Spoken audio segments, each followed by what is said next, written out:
Hello everyone, welcome to RPSC study hub. आज हम बात करेंगे भाजपा एनडीए जो हमारा गठबंधन है उसके बारे में।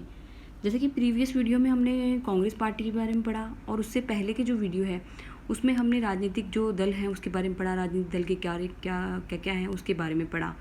तो आज हम पढ़ेंगे भाजपा जो दल है वो क्या है, कैसे वो बना, उसकी विशेषताएं क्या है, उसकी हिस्ट्री में जो है क्या क्या बातें हैं, तो उसी के बारे में हम डिटेल से पढ़ेंगे। तो ये जो टॉपिक है वो हमारा जो आरएस मेंस का पेपर 3 है उसके लिए काफ़ी इंपॉर्टेंट बन जाता है, जिसमें राजनीतिक दल, गत्यात्मकता, मतदान व्यवहार संबंधित काफ़ी चीज़ें दी हुई है। तो उसको हम आगे भी और भी सारे जितने भी टॉपिक है सबको कवर करते करते चले जाएंगे।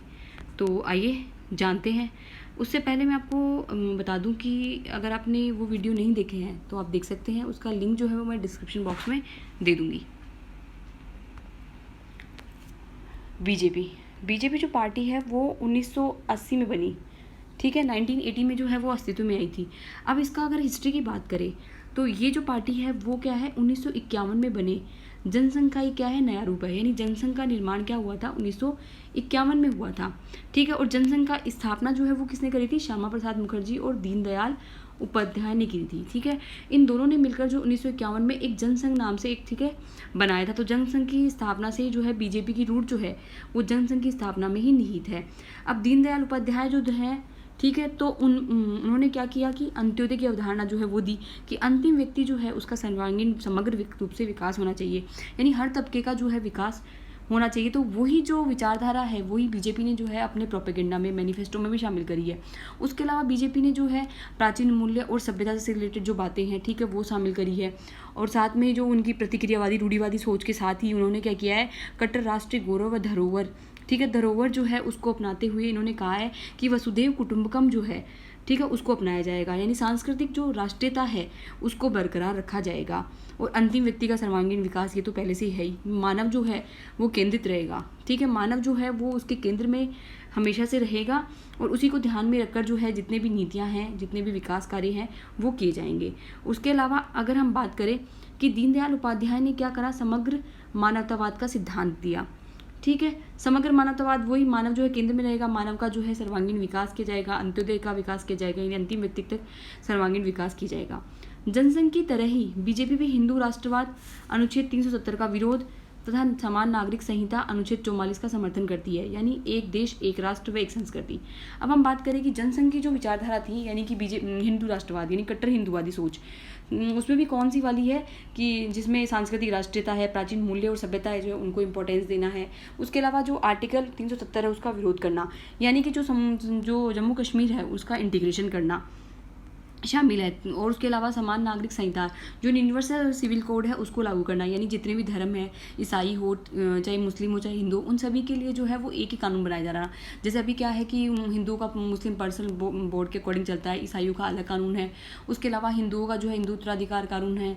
इसके अलावा अलग अलग जो कानून बनाए हुए हैं उन सभी को हटाकर, ठीक है, तलाक से संबंधित हो चाहे विवाह से संबंधित हो, उन सभी को हटाकर जो है केवल एक यूनिफॉर्म सिविल कोड यानी समान नागरिक संहिता जो हमारे आर्टिकल 24 जो है उसमें भी दिया गया है, तो उसको लागू करना जो है वो बीजेपी का महत्वपूर्ण उद्देश्य जो है माना गया है।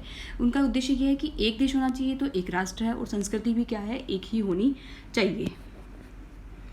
अब बीजेपी जो पार्टी है वो क्या है, बेसिकली क्या है, दक्षिणपंथी पार्टी है, यानी राइटिस्ट पार्टी है जो हमेशा प्रतिक्रियावादी होती है और कुछ हद तक वो रूढ़िवादी भी होती है, यानी रिएक्शनरी और कंजर्वेटिव पार्टीज को जो है वो माना जाता है, राइटिस्ट पार्टी है। तो ये थोड़ा ध्यान रख लीजिएगा कि दक्षिणपंथी जो है पार्टी है बीजेपी। अब नेक्स्ट हम बात करें कि बीजेपी जो है फिर क्या हुआ, जनसंघ जो है वो 1977 में जनता पार्टी में विलीन हो गया। अब जनसंघ जैसे ही 1977 में आया, 1951 में तो जनसंघ की स्थापना हो गई, फिर 1977 में क्या हुआ कि जनसंघ जो है वो जनता पार्टी में मिल गया। और फिर बाद में क्या हुआ, दोहरी सदस्यता को लेकर जनता पार्टी में क्या हो गया, विवाद उत्पन्न हो गया, और फिर उस विवाद के कारण ही जो है इसमें विभाजन हुआ और 1980 में बीजेपी का क्या होता है, जन्म होता है। तो आपको केवल 3 ही डेट ध्यान रखनी है कि 1951 में क्या हुआ, जनसंघ का निर्माण हुआ, फिर 1977 में जनता पार्टी जो है उसमें विलीन हो गया जनसंघ, और फिर जनता पार्टी से जो है 1980 में क्या हुआ, बीजेपी का निर्माण हुआ। नेक्स्ट बने भारतीय जनता पार्टी अटल बिहारी वाजपेयी व लालकृष्ण आडवाणी के नेतृत्व में 1980 में बनी। अब 1980 में जो है क्या हुआ, अटल बिहारी वाजपेयी और लालकृष्ण आडवाणी जो है इन दोनों के सहयोग से जो है इन दोनों ने मिलकर जो है 1980 में बीजेपी की स्थापना करी, भारतीय जनता पार्टी की स्थापना करी। अब नेक्स्ट हम बात करते हैं कि 1984 के लोकसभा चुनाव में बीजेपी को केवल 2 सीटें मिली। अब जब 1984 में जब लोकसभा चुनाव होते हैं तो बीजेपी जो है वो पहली बार उतरती है, तो केवल जो है वो 2 सीटें ही जो है वो मिलती है बीजेपी को।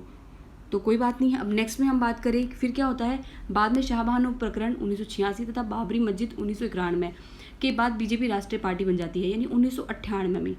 1998 में क्या होता है, बीजेपी की जो है पहली बार जो है सरकार बनती है, यानी फर्स्ट बार जो है वो सत्ता में आती है। अटल बिहारी वाजपेयी के नेतृत्व में जो है वो सरकार बनी जाती है 1998 में बीजेपी के द्वारा।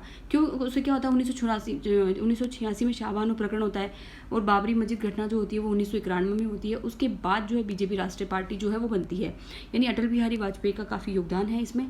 नेक्स्ट हम बात करें 2014 में फिर क्या होता है कि गठबंधन की राजनीति जो है वो जन्म लेती है।